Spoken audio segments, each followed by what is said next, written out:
May tanong ako sa inyo, mahal niyo pa ba ngayon ang isa't isa? Ikaw, mahal mo pa siya? Ayoko pong ipilit yung taong ayaw na sa akin dahil plastic yan eh. Sasabihin niya, mahal niya ako.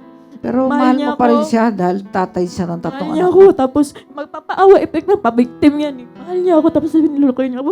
Siya na lang mag-decisions, ma'am. Kasi siya naman ang pumunta dito, ma'am.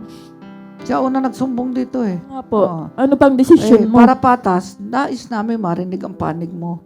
Kasi bihira ang lalaki ang nagreklamo sa babae. So gusto rin namin marinig kung ano talaga ang version naman, bakit ka umalis o ba't ka pinalayas.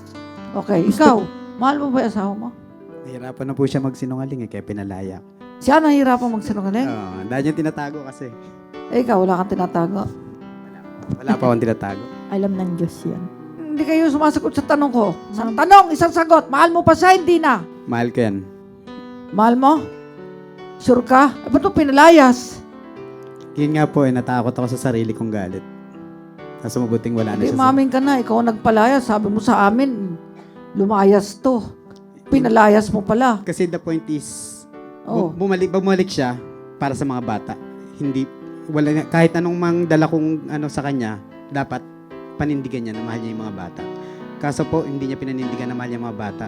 Ang anak ko po, December 25, nagsumbong sa akin, nagreklamo. Pa, alam mo ko, pag nandito ka, doon lang ako nagiging masaya. Kasi si mama lagi akong pinapalo. Kaya pala yung mga bata.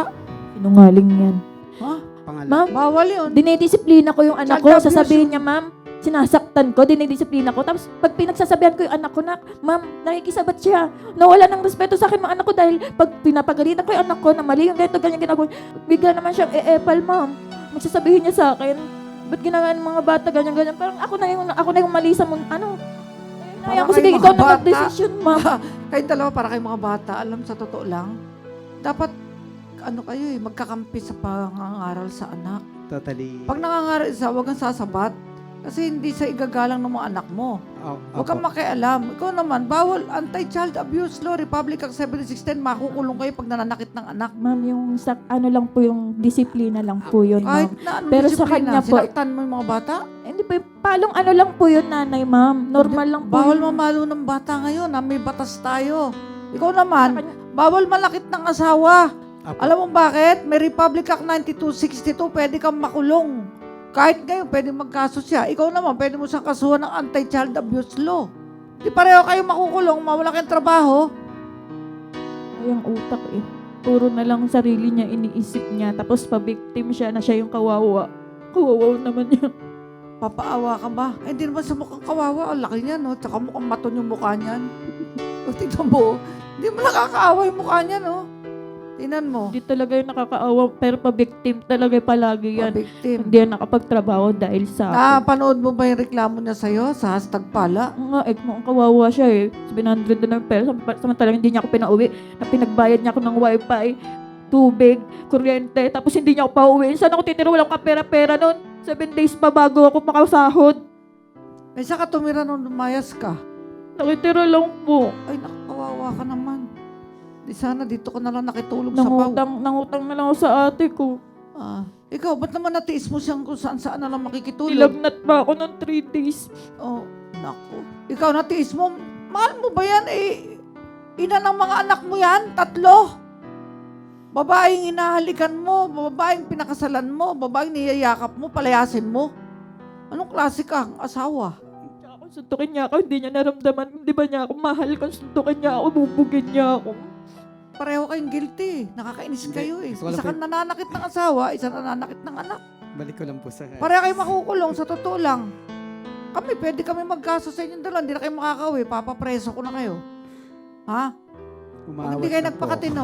Umawat lang po ako ng tungkol sa sinasabi niya. Mawat ka lang. Kasi po, ang unang pamalo niya, 1 to 3 years old, hanger. Yan, masama yun, eh. Tapos po, Nakakabulag yun. 4 to 5 years old, 4 to 6, 10 years old, sinturon na. Ngayon, 15 na yung anak ko, panghataw niya Baka na naman yung dahil panungkit kaya sa na. nananakit ng anak, sinasaktan mo siya. Binubuhos niya yung galit niya sa'yo sa mga anak niya. Pwede yun, ha? Ganun kuminsan. Ibinabalik sa anak yung galit sa ama. Para din bata yan, eh. Pag sinasaktan ng magulang, nananakit ng kaklase. Kasi lumaki sa environment na violent. Hindi nyo ba alam yun? Tinuturo sa eskwelahan yun na. Yung nag-aaral kayo, di ba tinuturo yan sa mga asignatura?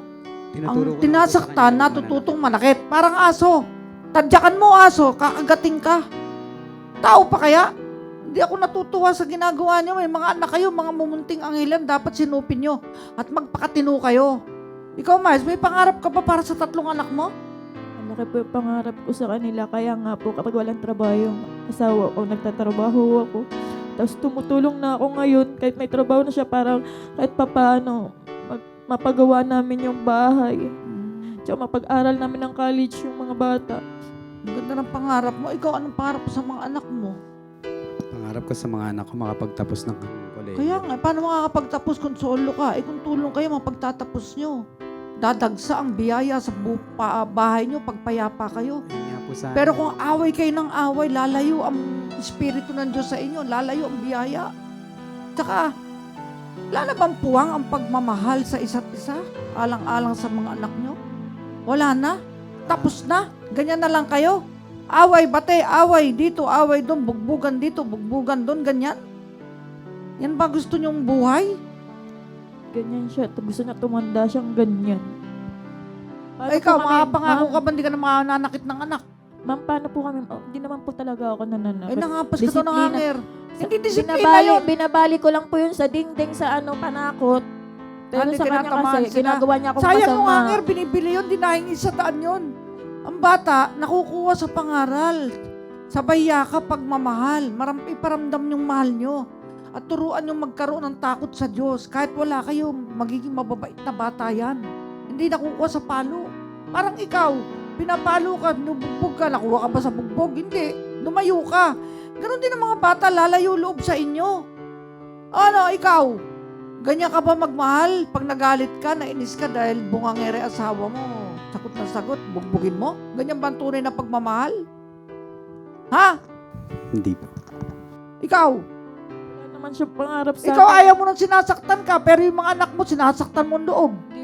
Hindi po talaga totoo yun, ma'am. Nga po Masakit sa amin. bata yung nanay, nagdadabog, sinusuntok ang dingding. Parang siya na rin ang sinuntok. Binali yung hangin, nampas sa dingding. Parang siya na rin ang hinampas mo. At sigurado ang dibdib ng mga bata, kakabog-kabog pag nagagalit kayo. Ang mura ng puso at isip ng mga bata, hindi dapat nabubuhay sa ganyang batahanan, environment na puro galit, inis, away dito, away doon. Bugbugan dito, bugbugan doon. Hindi nyo ba nakikita ang sarili nyo kung kayo yung batang yan? Kaya may mga bata nagkakatroma, nagpapakamatay. Dahil hindi makaramdam ng pagmamahal sa ina't ama.